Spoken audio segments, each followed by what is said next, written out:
World wide जागतिक मानवाधिकार human rights (AF) या संघटनेच्या वतीने world wide human rights (AF) चे संस्थापक अध्यक्ष डॉ. अविनाश जी सकुंदे सर यांच्या आदेशानुसार शनिवार दिनांक 29 सप्टेंबर 2024 रोजी WHRAF चे राष्ट्रीय अध्यक्ष श्री जितेंद्र दगडू सकपाळ यांच्या प्रमुख उपस्थितीत संघटनेच्या वतीने लोअर परळ, मुंबई येथील सामान्य कुटुंबातील ज्येष्ठ शशांक पवार वय वर्षे 6 स्केटिंग या खेळात थायलंड येथे संपन्न झालेल्या 11 देशांच्या इंडोरन्स वर्ल्ड फेडरेशन इंटरनॅशनल चॅम्पियनशिप स्पर्धेत 3 सुवर्ण पदक मिळवून तिने भारताकडून झालेली तिची निवड सार्थ ठरवली.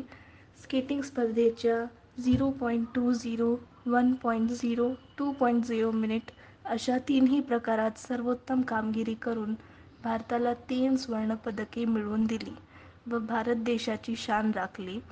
त्याबद्दल संघटनेकडून तिचा शाल, पुष्पगुच्छ व खाऊचा डबा देऊन सत्कार करण्यात आला.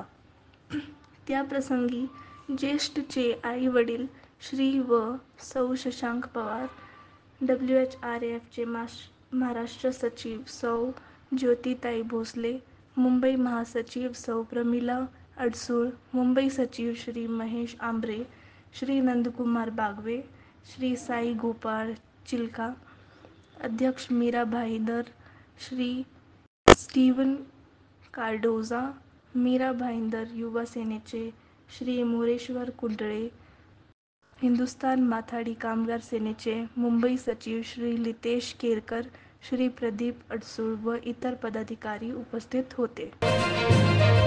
अशाच नवनवीन बातम्यांसाठी टॉक इंडिया न्यूज चॅनलला लाईक, शेअर आणि सबस्क्राईब करा.